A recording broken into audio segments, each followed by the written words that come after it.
Good morning, everybody. It's me, Mambo Dad. So, where's my 3 a.m. people? Because 3 a.m., that's when the discernment hits, right?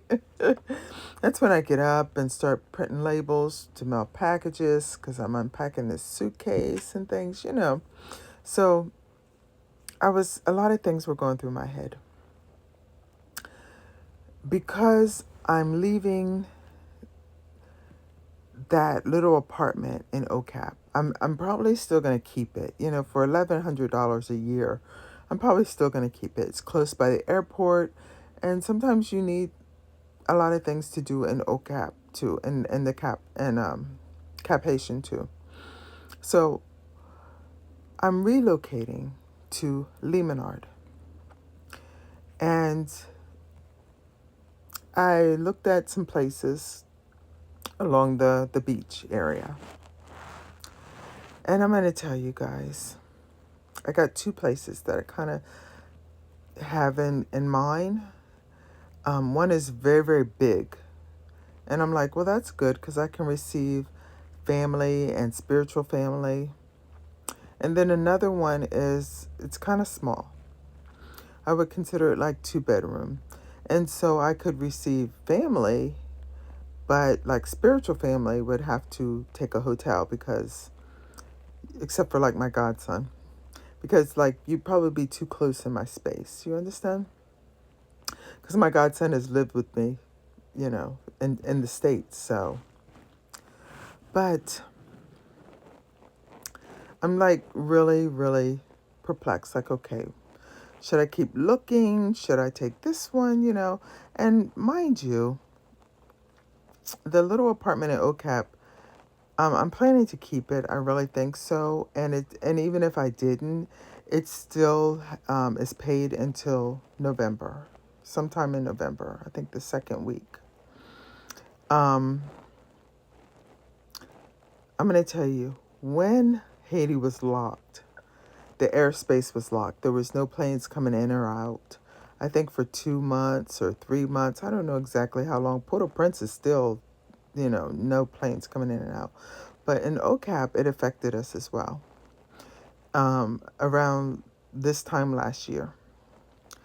And I wasn't stressing like, oh, I paid my rent. I can't get to my apartment because it's less than $100 a month.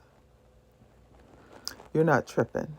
In the US, that same apartment could easily cost you like $2,000 a month. And you're going to be tripping if you can't. You want to get your money's worth for, 2 or 3 thousand a month for an apartment. Yeah, you want your money's worth. But, when you're paying like 1,000 a year, you're not tripping when the airspace locks. And it's just kind of like what China said when they said that luxury items that are made there for like $10 are sold in the US for like 3,000. It's the same type of thing. Like the everything is exaggerated in the US.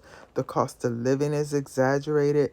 Something as basic as a roof over your head should not be costing you that much every month to where you have to work 40, 50 hours a week, and it's still at minimum wage would not be enough to cover an average rent.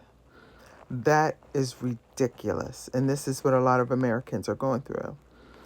And I'm going to tell you, in Haiti, you can get a big house, a private lacoute on the beachfront, for less than 1,000 a month. Excuse me. So it's like the US is overpriced. It's just so exaggerated. Kind of like what China is saying about our goods, we're paying exaggerated prices. Something that costs 50 cents to make, we're paying $30 for. You understand? It's kind of like that when it comes to our cost of living in the US as well. Outside the U.S., this is why a lot of Americans are like going to like Mexico, where they can, for $800 a month, they get a big house with a swimming pool. It's kind of like that. People are moving to Dominican Republic, to Mexico, to other places close by America, but outside of America because of the cost of living. And a lot of Americans don't realize, because they haven't traveled, that outside of the US, other people ain't paying these kind of prices for basic stuff. They're not. Other people got housekeepers. You understand? Other people, these things are what average people have outside the US because the cost of living is not exaggerated. It doesn't make a bit of sense. But I am trying to decide on, should I keep looking? Because when you take a place on the beach, you want to pay it maybe for a couple years, and you want to make sure you got the right vibe, the right the right energy. You understand? And that's another reason why I want to keep the little place in Cap Haitian up in Bel Air, is because the energy in that yard, that is there's other apartments in this yard, but the energy there is so good. It's like a family environment. You understand? It's such a laid back, comfortable family environment there that I'm like, oh, I don't want to give that up. I want to keep that and still be out in the rural area on the beach as well. It's very peaceful over there. But sometimes you need the city too. You understand? Sometimes you need the city too. So I got work to do this morning. I got what do you call it?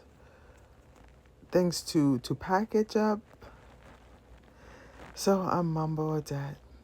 But yeah, if you got any insight, anyone who acts, when I say insight, I mean someone who's actually been, in similar shoes. I hate when people give me advice and then you look at their life and you're like,